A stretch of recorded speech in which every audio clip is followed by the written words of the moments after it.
Hi കൂട്ടുകാരെ, നമസ്കാരം. എന്തൊക്കെയാ വിശേഷം? എല്ലാവരും സുഖമായിരിക്കണമെന്ന് വിചാരിക്കണു. ഞാനും ഇവിടെ സുഖമായിരിക്കണു.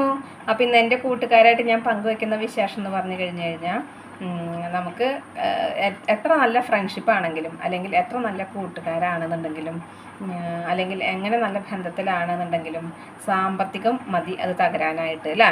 അതിപ്പോൾ സഹോദരി സഹോദരന്മാരായിക്കോട്ടെ, അല്ലെങ്കിൽ സഹോദരങ്ങളായിക്കോട്ടെ, അതുമല്ലെങ്കിൽ ഫ്രണ്ട്സ് ആയിക്കോട്ടെ, അല്ലെങ്കിൽ നമ്മൾ നല്ല കൂട്ട് അതായത് ഒരു വീട് പോലെ കഴിയുന്ന കുടുംബങ്ങളായിക്കോട്ടെ, ഏതായാലും അത് നഷ്ടപ്പെടുന്നതിന് പണം ഒരു കാരണമാവും കേട്ടോ. അപ്പോൾ നമ്മൾ ചിന്തിക്കും, അത് പണം കാരണമാവുന്നില്ല, കുഴപ്പമില്ല എന്നൊക്കെ നമ്മൾ ചിന്തിക്കും. പക്ഷെ അങ്ങനെ സംഭവിക്കും. അപൂർവങ്ങളിൽ അപൂർവം മാത്രമാണ് അങ്ങനെ ഇല്ലാതിരിക്കുള്ളൂ കേട്ടോ. അപ്പം നമ്മുടെ അനുഭവങ്ങളിൽ നിന്നാണ് നമ്മളിത് പറയുന്നത്.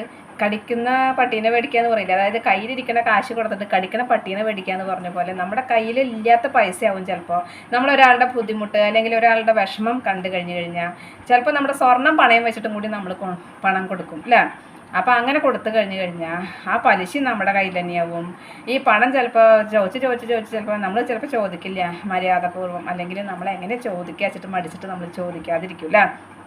അങ്ങനെയൊക്കെ ആകുമ്പോൾ അതൊക്കെ കിട്ടാൻ കാലതാമസം വരും. അത്രയും കാലം നമ്മൾ പണയം വെച്ചിട്ടാച്ചാൽ ആ പലിശ നമ്മൾ അടയ്ക്കും വേണം. അല്ല, നമ്മൾ പണം നമ്മുടെ കയ്യിലുണ്ടായിരുന്ന പൈസ അല്ലെങ്കിൽ ആരുടെയും കടം മേടിച്ചിട്ടാണെങ്കിൽ പോലും ആ ആളുടെ കടം നമ്മൾ വീട്ടേണ്ടി വരും. നമ്മുടെ കയ്യിലിരിക്കുന്ന പൈസ നമുക്ക് അത്യാവശ്യ സന്ദർഭങ്ങളിൽ ഉപയോഗിക്കേണ്ടത് വെച്ചിട്ടുണ്ടായിരുന്നത് വല്ല കൂറിയൊക്കെ കിട്ടിയിട്ട് അങ്ങനെയൊക്കെ വെച്ചിട്ടുള്ള പൈസ കൊടുത്തേക്കാന്ന് വെച്ചാൽ ആ പൈസയ്ക്കും കൂടി നമുക്കൊരു ഉപയോഗം ഇല്ലാതെയാവും, അല്ലേ? നമ്മളും ചിലപ്പോൾ ആരുടെയെങ്കിലൊക്കെ കടം മേടിക്കേണ്ടതായിട്ട് വരും. അനുഭവമാണ് കേട്ടോ, എനിക്ക് അനുഭവമാണ്. അതുപോലെ എൻ്റെ സഹോദരൻ്റെ അനുഭവമാണ്. ഇവിടെ നമ്മുടെ മക്കൾക്കും അങ്ങനെയൊക്കെ സംഭവിക്കുന്നുണ്ട് കേട്ടോ. നല്ല ഫ്രണ്ട്ഷിപ്പാണ്.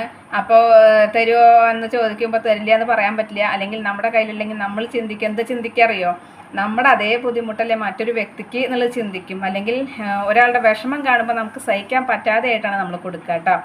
അപ്പോൾ നമ്മൾ കൊടുത്തു കഴിഞ്ഞാൽ പിന്നെ അവർ തിരിഞ്ഞു നോക്കില്ല, അല്ലെങ്കിൽ നമ്മൾ വിളിച്ചു കഴിഞ്ഞാൽ ഫോൺ എടുക്കില്ല. അങ്ങനത്തെയൊക്കെ സാഹചര്യങ്ങൾ കാണാം, അല്ലേ? ചിലപ്പോൾ നമ്മൾ നല്ല കാര്യങ്ങൾക്കായിരിക്കാം, എന്തെങ്കിലും ഫംഗ്ഷന് വിളിക്കാനായിട്ടായിരിക്കാം. പക്ഷെ അവരുടെ വിചാരം കടം തന്ന പൈസ തിരിച്ച് ചോദിക്കാനാണോ വെച്ചിട്ട് അവർ ഫോൺ എടുക്കില്ല കേട്ടോ. അങ്ങനെ ചിലപ്പോൾ വിദേശങ്ങളിലേക്ക് പോകാനായിട്ട് പൈസയുടെ കുറവുണ്ടെന്ന് പറഞ്ഞിട്ട് നമ്മുടെ അടുത്ത് കടം മേടിക്കും. അപ്പം നമ്മൾ പോകാനല്ലേ, നല്ലൊരു കാര്യത്തിനല്ലേ ശരി വെച്ചിട്ട് നമ്മൾ കൊടുക്കും. അങ്ങനെ കൊടുത്തു കഴിഞ്ഞാൽ അവർ പോയി കഴിഞ്ഞാൽ പോവുകയാണെന്നൊക്കെ ചിലപ്പോൾ നമ്മളോട് വിളിച്ച് പറയും. അല്ലെങ്കിൽ നമ്മുടെ ഇപ്പോൾ എൻ്റെ സഹോദരനൊക്കെ നമ്മുടെ നാട്ടിലില്ലാത്ത സ്ഥിതിക്ക് നമ്മളെ കാണാനൊക്കെ ആയിട്ട് വരും. അപ്പം നമ്മൾ വിചാരിക്കും നമ്മളോടുള്ള സ്നേഹം കൊണ്ടാണ്. ചിലപ്പോൾ ഇപ്പം എൻ്റെ അനിയനൊക്കെ കടം കൊടുത്ത ആൾക്കാരാണെന്നുണ്ടെങ്കിൽ അപ്പോൾ നമ്മളോട് പറയില്ലല്ലോ ഞാൻ ഇന്നയാൾക്ക് കൊടുത്തിട്ടുണ്ട് അല്ലെങ്കിൽ അങ്ങനെയെന്നുള്ളത് നമുക്കറിയില്ല. അപ്പോൾ പക്ഷെ അവർ നമ്മളോട് നല്ല സ്നേഹമായിട്ട് വരുമ്പോൾ നമ്മൾ വിചാരിക്കും അവനോടുള്ള ഫ്രണ്ട്ഷിപ്പ് കൊണ്ട് അല്ലെങ്കിൽ സ്നേഹം കൊണ്ട് വരില്ലേ, നമ്മൾ നല്ല സന്തോഷമായിട്ടിരിക്കും. പക്ഷേ അതല്ല, അത് കിട്ടാനുള്ളൊരു അല്ലെങ്കിൽ കിട്ടിയതിൻ്റെ ഒരു നന്ദിയാണ് നമ്മളോട് ആ നിമിഷം കാണിക്കുന്നത്. അത് അതോടുകൂടി കഴിഞ്ഞു കേട്ടോ. പിന്നെ നമ്മളതിനെ കാണാൻ വരിക അല്ലെങ്കിൽ എന്തെങ്കിലും ആവശ്യങ്ങൾക്ക് ഇപ്പോൾ നമ്മൾ കടം കൊടുത്ത ആൾ തിരിച്ച് വിളിക്കുക ചെയ്താലും വരില്ല. പിന്നെ ചിലവരുണ്ട് കടം വാങ്ങിക്കുക, അതുപോലെ തന്നെ നമ്മുടെ ഫ്രണ്ട്സിൻ്റെ അടുത്ത് നിന്ന് കടം മേടിക്കുക, അത് കഴിഞ്ഞിട്ട് കൊടുക്കാതിരിക്കുക, വിളിച്ചു കഴിഞ്ഞാൽ ഫോൺ എടുക്കാതിരിക്കുക. പിന്നെ തിരിച്ച് എന്താണ് വേറൊരു ഫ്രണ്ടിനെ കൊണ്ട് പറയുക, എനിക്കാന്ന് പറയണ്ട, നീ കുറച്ച് പൈസ അവൻ്റെ അടുത്ത് മേടിച്ച് തായോ, അപ്പോൾ എനിക്കാന്ന് പറഞ്ഞാൽ ഞാൻ അവൻ്റെ അടുത്ത് കുറച്ച് മേടിച്ചിട്ടുണ്ട്, ഞാൻ കൊടുത്തിട്ടില്ല, അപ്പോൾ അതുകൊണ്ട് നിനക്കാന്ന് പറഞ്ഞിട്ട് മേടിച്ചിട്ട് എനിക്ക് തായോ, അങ്ങനെ പറഞ്ഞിട്ട് ചെയ്യുന്നവരുണ്ട്, അല്ലേ? ഒരുപാട് പേരെ നമ്മളിങ്ങനെ കാണുന്നുണ്ട്. പിന്നെ നല്ലൊരു ബന്ധങ്ങൾ അങ്ങനെ നശിച്ചു പോവുകയാണ്.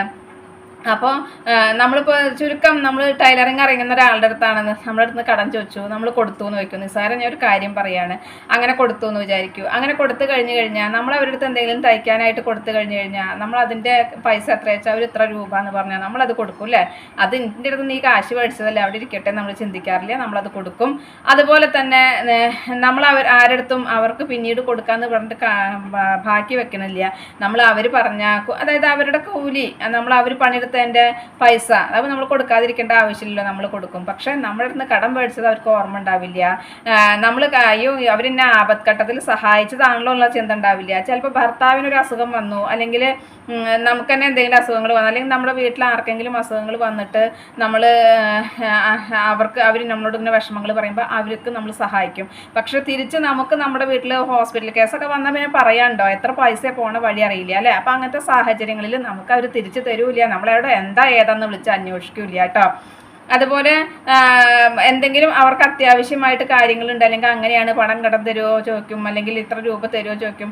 അപ്പം നമ്മുടെ കയ്യിലില്ലെങ്കിലും നമ്മൾ എങ്ങനെയൊക്കെ ഉണ്ടാക്കിയിട്ട് കൊടുക്കും. സ്വാഭാവികമായിട്ടും നമുക്കൊക്കെ സംഭവിക്കുന്ന കാര്യമാണ്. അങ്ങനെ ഉണ്ടാക്കി കൊടുത്തു കഴിഞ്ഞ് കഴിഞ്ഞാൽ അതിൻ്റെ ബാധ്യതയും കൂടി നമ്മൾ പേറേണ്ടി വരും. ഇപ്പം നമ്മുടെ അടുത്ത് കടം മേടിച്ചു, ആ കടം മേടിച്ചിട്ട് നമുക്ക് തിരിച്ചു കൊടുക്കാൻ അവർക്ക് ഇല്ല, അല്ലെങ്കിൽ അങ്ങനെ. അപ്പം നമ്മുടെ പണമാണ് അവർ കടം മേടിച്ചത്. പിന്നെ അത് വീട്ടാനായിട്ട് ചിലപ്പോൾ നമ്മുടെ അടുത്ത് സ്വർണം മേടിക്കും. ആ സ്വർണം നമ്മളവർക്ക് കൊടുത്ത് വെച്ച് അപ്പം ഇനി അവരോട് വെച്ചെടുത്തോളാൻ പറഞ്ഞു കഴിഞ്ഞു കഴിഞ്ഞാൽ അത് പലിശ ശരിക്കും അടയ്ക്കാതെയും ഒക്കെ ആയിട്ട് നമ്മുടെ സ്വർണം കൂടി അങ്ങനത്തെ അവസ്ഥയിൽ കൂടെ പോവുക അല്ലേ. പിന്നെ പറയും ഞാൻ നാളെ ജീവനോടെ ഉണ്ട് എന്നുണ്ടെങ്കിൽ ഞാൻ പൈസ തന്നിട്ടുണ്ടാവും, ഇല്ല ഞാൻ തരാൻ പറ്റിയില്ല, ഞാൻ ജീവനോടെ ഇല്ല എന്ന് ചിന്തിച്ചോളൂ എന്നൊക്കെ പറഞ്ഞിട്ട് നമ്മുടെ അടുത്ത് നിന്ന് മേടിക്കും. പിന്നെ ആ നാളും കഴിഞ്ഞു മറ്റന്നാളും കഴിഞ്ഞു അല്ലെങ്കിൽ മാസങ്ങളും കഴിഞ്ഞു വർഷങ്ങളായിട്ടും ആ ആൾക്കാർ നമ്മുടെ മുന്നിൽ കൂടെ ചിരിച്ചും കൊണ്ട് പോവും. അപ്പോൾ അവർ ജീവനോടെ ഇല്ലാത്ത ആൾക്കാരാണ് പോണത്. നമ്മൾ അങ്ങനെ ചിന്തിക്കുക അല്ലേ. അപ്പോൾ അങ്ങനെയൊക്കെ പലതും സംഭവിക്കാറുണ്ട്. നമ്മുടെ കയ്യിലിരിക്കുന്ന കാശ് കൊടുത്തിട്ട് നമ്മൾ ശത്രുക്കളാവുക. പിന്നെ നമ്മളെ കണ്ടു കഴിഞ്ഞാൽ അവർ മിണ്ടില്ല, നമ്മളെ വിളിച്ചു കഴിഞ്ഞാൽ ഫോൺ എടുക്കില്ല, അവരുടെ വീട്ടിൽ എന്തെങ്കിലും ഫംഗ്ഷൻ ഉണ്ടെങ്കിൽ നമ്മളതിനെ വിളിക്കില്ല, നമ്മൾ എന്തെങ്കിലും അവരുടെ അടുത്ത് കടം മേടിച്ച പോലെയാണ് അവർ നമ്മളോട് പെരുമാറുക അല്ലേ. അപ്പോൾ ഇങ്ങനത്തെ അവസ്ഥകൾ നിങ്ങൾക്കൊക്കെ ഉണ്ടായിട്ടുണ്ടോ, അല്ലെങ്കിൽ നിങ്ങൾ ആരെങ്കിലും ഇങ്ങനത്തെ ഒരു അനുഭവത്തിൽ കൂടെ കടന്നു പോയിട്ടുണ്ടോ? അപ്പോൾ ഉണ്ടെന്നുണ്ടെങ്കിൽ ഒന്ന് പറയുന്നുണ്ട് കേട്ടോ. അപ്പോൾ ഇങ്ങനത്തെ അവസ്ഥയിൽ നമ്മൾ കടന്നു പോയിക്കൊണ്ടിരിക്കുന്നതാണ് ഇപ്പോഴും. അപ്പോൾ അതുകൊണ്ട് ഞാൻ ഒന്ന് പങ്കുവെച്ചു എന്ന് മാത്രം. കയ്യിലിരിക്കുന്ന കാശ് നമ്മുടെ നഷ്ടമാവുകയും ചെയ്യുക, നമുക്ക് മാനസികമായിട്ടുള്ള വിഷമം, നമുക്ക് തൽക്കാലം അപ്പോൾ കാര്യങ്ങൾ നടക്കാനുള്ള ബുദ്ധിമുട്ട്. ഇപ്പം എന്നെ സമയത്തുള്ളൊക്കെ എനിക്കും എൻ്റെ അനിയനൊക്കെ ഞങ്ങളുടെ അമ്മേനെ ഹോസ്പിറ്റലിലേക്ക് കൊണ്ടുപോകുന്ന സമയത്ത് എത്രമാത്രം പൈസയ്ക്ക് ആവശ്യങ്ങൾ വരിക അറിയോ. ഒരുപാട് നമുക്ക് പോകുമ്പോൾ ഇത്ര ബില്ലുകൾ ഇങ്ങനെ കിട്ടുക, അല്ലെങ്കിൽ ഹോസ്പിറ്റൽ ഡിസ്ചാർജ് ബില്ല് കിട്ടുക, അല്ലെങ്കിൽ ടെസ്റ്റുകളുടെ ബില്ല് തരിക. ഇത് തന്നു കഴിഞ്ഞാൽ ബില്ലുകൾ നമ്മളിങ്ങനെ അടച്ചുകൊണ്ടിരിക്കണം. ആ സമയത്ത് നമ്മൾ അയ്യോ നാളെ എന്ത് ചെയ്യും, അല്ലെങ്കിൽ ഇനി എന്താണെന്നുള്ളൊരു ചിന്തയിൽ നമ്മളിരിക്കുക. പക്ഷെ നമ്മുടെ അടുത്ത് അപ്പുറത്തുനിന്ന് 50,000 30,000 ഒക്കെ മേടിച്ച ആൾക്കാരുണ്ടാവും. അത്രമാത്രം നമ്മൾ എന്താ പറയുക ദാരിദ്ര്യത്തിൽ കിടക്കുന്ന പോലെ ഉണ്ടാവും ആ സമയത്തൊക്കെ കേട്ടോ. പക്ഷെ തിരിഞ്ഞു നോക്കില്ല, അവർ ചോദിക്കില്ല. നമ്മളിങ്ങനെ നമ്മൾക്ക് അപ്പോൾ പറയും പലിശ തരാം, അല്ലെങ്കിൽ അങ്ങനെ തരാം, ഇത്ര രൂപ കടം തരുമോ ചോദിക്കും. പലിശയും വേണ്ട ഒന്നും വേണ്ട, നമ്മുടെ അടുത്ത് നമ്മുടെ കാര്യം നടക്കാൻ തന്നെ പൈസ ഇല്ല. എനിക്കും പൈസക്കൊക്കെ അത്യാവശ്യം തന്നെയാണ് കേട്ടോ.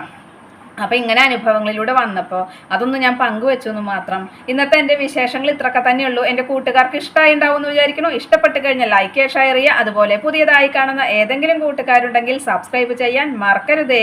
അടുത്തൊരു വിശേഷമായി വേഗത്തിൽ വരുന്നതാണ്. അതുവരേക്കും നന്ദി, നമസ്കാരം. നിങ്ങളുടെ സ്വന്തം ജോ. വീണ്ടും കാണാം. Bye, see U.